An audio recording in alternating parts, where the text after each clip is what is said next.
Bonjour, aujourd'hui dans cette vidéo, je vais vous partager mes meilleurs conseils pour choisir les fournitures scolaires pour la rentrée. Je vous en ai déjà parlé avant d'être enseignante spécialisée, j'ai eu ma classe pendant plus de 20 ans. Alors c'est vous dire si des rentrées j'en ai préparé, si du matériel j'en ai commandé. Donc il me semble que j'ai quand même quelques conseils importants à vous livrer, à vous partager.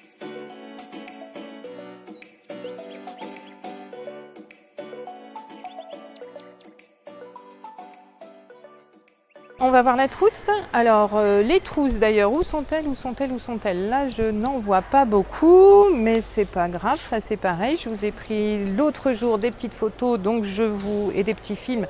Je suis en train de m'emmêler dans mon micro. Je vous montrerai tout ça. Le plus important quand on choisit une trousse, c'est de bien vérifier la fermeture, parce que les trousses qui pètent, la fermeture qui pète au bout de 2 minutes, c'est pas terrible. Voilà, aussi au niveau de la taille. Alors pour moi, ce que je recommande, c'est d'avoir plusieurs petites trousses. Une trousse pour le minimum vital, appelée la trousse qu'on va emmener à l'école, au collège, voilà, tous les jours. Alors en école primaire, on peut aussi, si on vous demande une trousse pour l'école, moi je vous recommande d'en prévoir une pour l'école et une autre pour la maison. Ça évitera les soucis de j'ai oublié ma trousse à l'école, etc. Ou à la maison, inversement. Après, ce que je recommande, enfin je dis une trousse à la maison, ça peut être un pot à crayon, quelque chose, mais enfin voilà, du matériel pour l'école et du matériel pour la maison. Ce que je recommande aussi, c'est d'avoir plusieurs trousses. Une donc pour ce matériel-là de base et une par exemple pour les crayons de couleur, pour les feutres, ou si vous avez un enfant qui aime bien décorer, rajouter, enfin qui va collectionner les stylos à encre, comment ça s'appelle, les stylos à encre gel, les feutres enfin les feutres fins, les stabilos, les fluos, etc.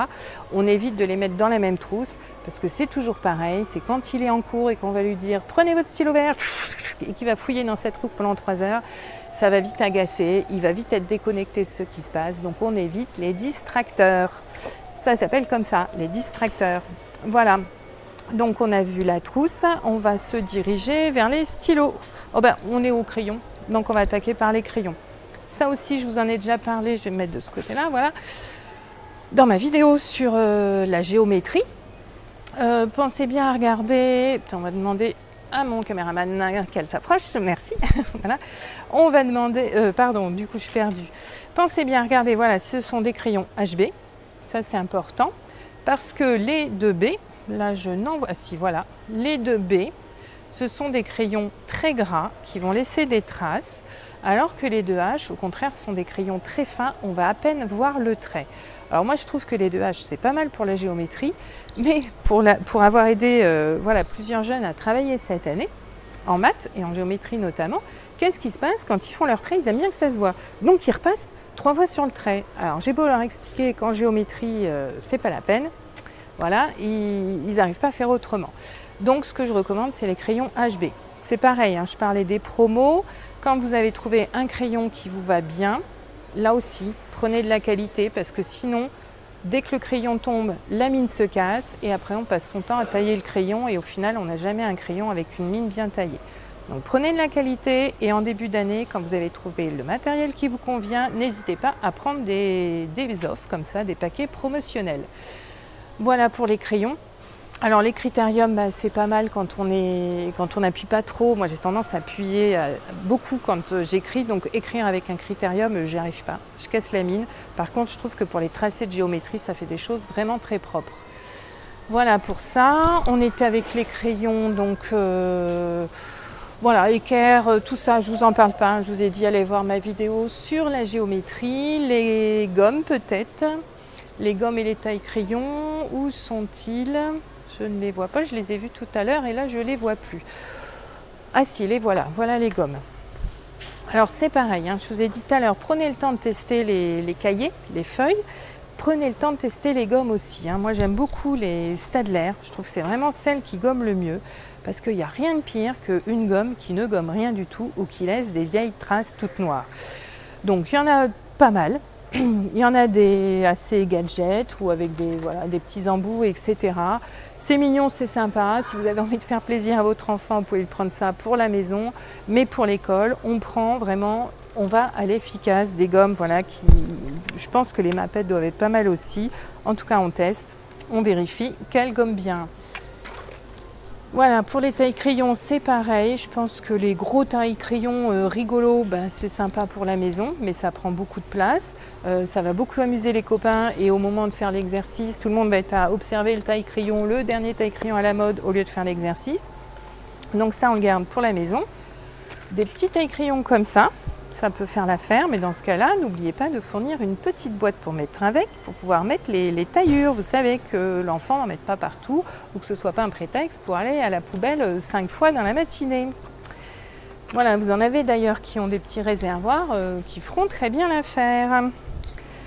Voilà, les ciseaux, alors pas grand chose à dire, hein. Regardez bien, ça va vraiment dépendre de l'âge. Faites bien attention aussi si c'est ciseaux de droitier, gaucher ou ambidextre. Voilà, et puis du coup on va passer, on va s'arrêter au col. Vaste sujet que les cols. Alors ça, je vous assure que ça nous a occupé pas mal dans la salle des maîtres avec mes collègues pour trouver des cols qui fonctionnent bien.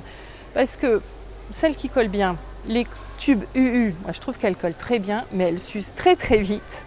Voilà, donc vous avez ici, est-ce qu'il y en a d'autres marques? Vous avez parfois, alors les Bic je ne connais pas, mais vous avez parfois des sous-marques de bâtons de colle comme ça qui ne collent rien du tout.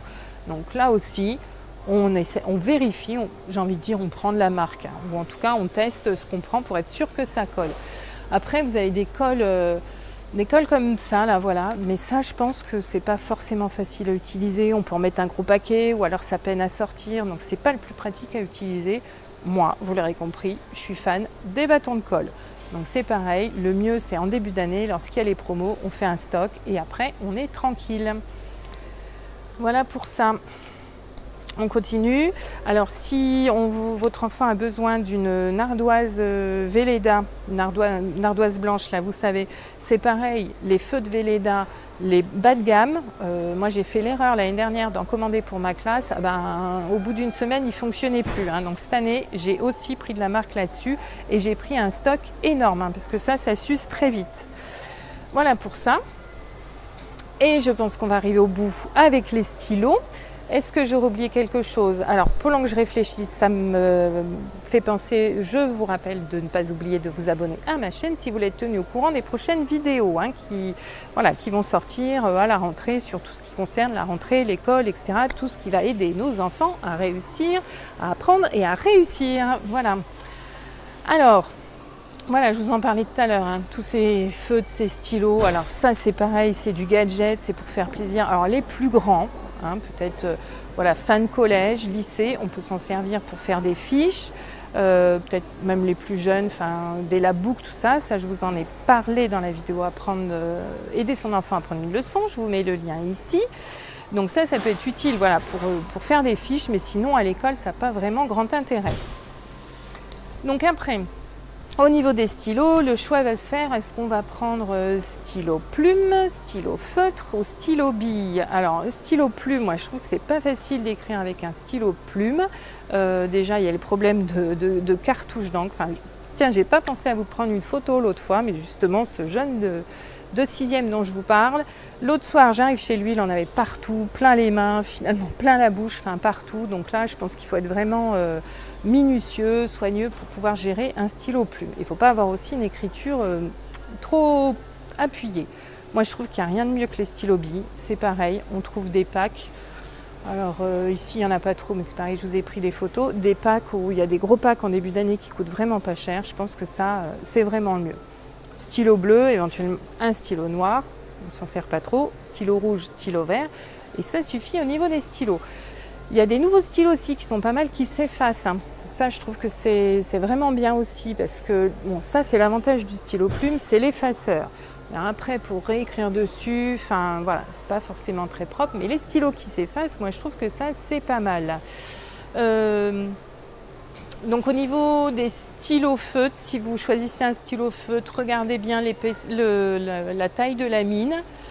Voilà, je ne vais pas m'éterniser plus que ça sur les stylos, je regarde.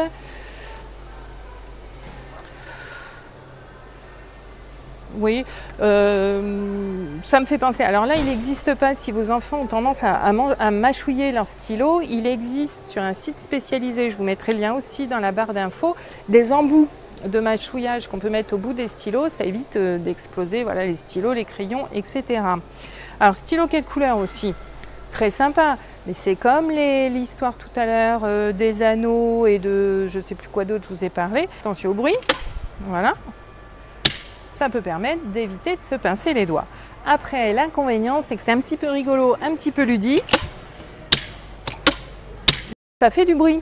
Et ça, toute la journée, quand on entend clic, clic, clic, clic, clic, clic, clic, ça peut être très vite pénible. Et donc, c'est pareil. Si votre enfant a tendance à vouloir toujours jouer avec ses mains, on évitera ce genre de stylo. Après, moi, je trouve que les mieux, c'est ceux où il n'y a pas de capuchon. Hein. Comme ça, il n'y a pas de risque de perdre le capuchon. Voilà, et je vous ai parlé de stylo qui s'efface. Du coup, ça me fait penser, on va finir par là, avec les correcteurs. Alors, ceux-là, c'est peut-être forcément les plus simples à utiliser, mais le souci de ces correcteurs en petits flacons comme ça, c'est qu'il faut attendre que ça sèche. Et si on n'attend pas assez longtemps, un, on ne peut pas réécrire, donc des fois on oublie de ce qu'on voulait réécrire. Deux, on peut fermer et les feuilles vont être collées. Donc, moi, j'aurais plutôt tendance à dire à éviter et à prendre plutôt ce qu'on appelle les souris. Là, c'est pareil. Alors, moi, je suis vraiment pas douée avec les souris. Et si je trouve pas vraiment des marques, des bonnes marques qui me conviennent, à chaque fois, je les flingue, quoi. Le petit bout, là, part. Et voilà, je dois pas être douée avec ça. Mais je trouve que c'est quand même plus pratique que ces petits flacons ou que ceux-là. Alors, ceux-là, je crois que c'est encore pire que les flacons parce que les stylos, là, il faut aussi attendre que ça sèche. Et des fois, c'est bouché. Donc, il faut appuyer pour que ça sorte. Donc le mieux, c'est les souris. Mais là aussi, autant les stylos, on peut prendre du premier prix, les crayons de papier, enfin voilà, ici, il faut faire attention à la mine. Mais là, on prend aussi quelque chose qui tient bien le coup. Voilà. Et bien, on est arrivé au bout, je pense. Je regarde, je jette un œil dans les rayons.